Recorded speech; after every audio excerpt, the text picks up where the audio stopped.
Okay, well,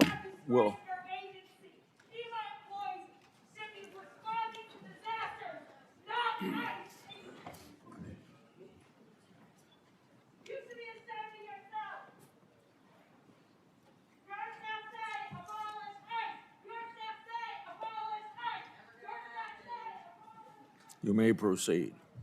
Thank you, Mr. Chairman, and thank you to the ranking member, Senator Durbin, as well, and the distinguished members of this committee. I appreciate the opportunity to be with all of you today and talk about the important matters and work that the Department of Homeland Security does every single day. The Department of Homeland Security. Hey, could maybe pull the microphone closer to you, please? Okay.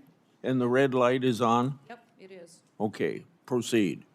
The Department of Homeland Security was established in the aftermath of 9/11, one of the darkest days in our nation's history. That resulted in the death of nearly 3,000 Americans.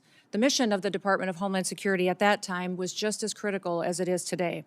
We protect our American people, we prevent acts of terrorism, and we defend our homeland. Every action that the Department of Homeland Security takes is guided by that mission and by that responsibility. Thanks to President Trump's leadership and the hard work of the men and women of DHS, our department has delivered historic results and has made our communities safer. Since the start of President Trump's second term, daily encounters along the southwest border declined by 96% compared to the Biden administration's daily average. We've reached the lowest levels ever recorded in U.S. Customs and Border Protection's history.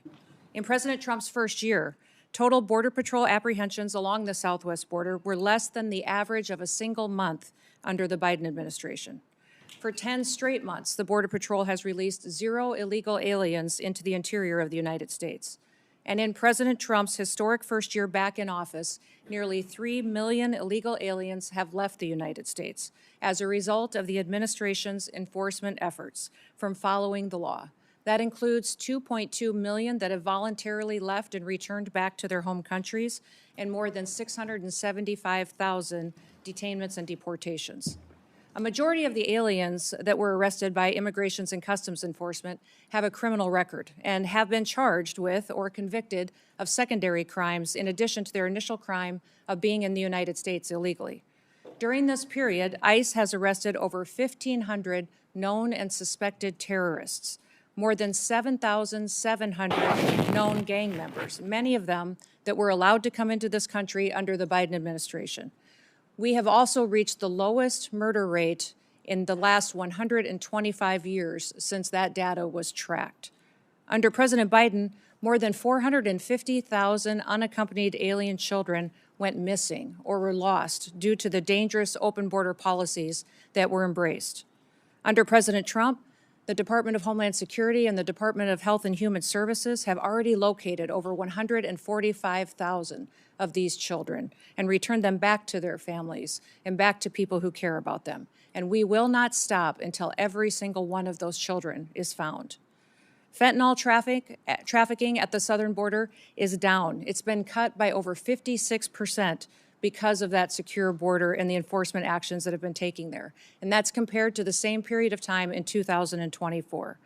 The Coast Guard has seized enough cocaine the past year to prevent quantities capable of killing more than 193 million Americans, and it's kept them off of our streets. In fact, total interdiction efforts under the Trump administration have prevented 1.7 billion lethal doses of drugs from killing our next generation of Americans.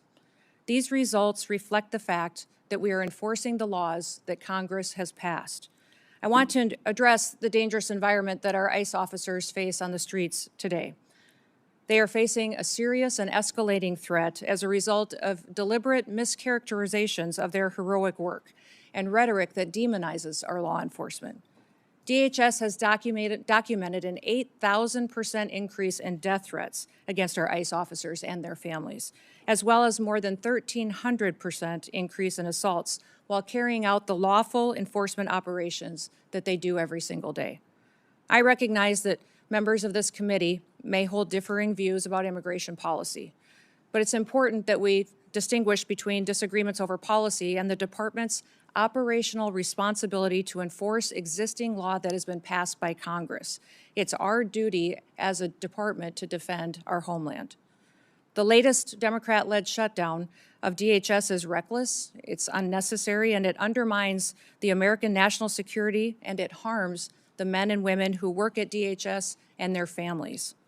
Despite the House passing a bipartisan, bicameral full-year DHS funding bill, it is Senate Democrats who've chosen not to fund the department and have held this department hostage.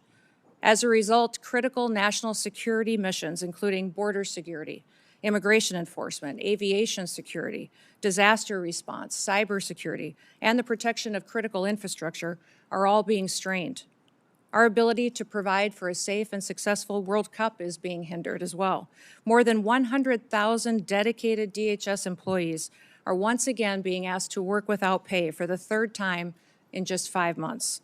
At a time when we've produced the most secure border in history and removed nearly 3 million illegal aliens from our country, disrupting the department responsible for those gains is indefensible.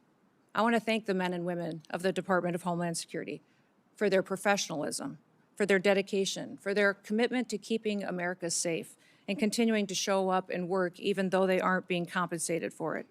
They've kept us safe and they have patience, and our success is only possible because of their service and sacrifices. I also want to thank our angel families that are behind us to tell their stories and testimonies, and also thank my husband for being here in support as well. Thank you for the opportunity to testify, Mr. Chairman, and to all the distinguished members. I look forward to your questions today. With that, I yield back.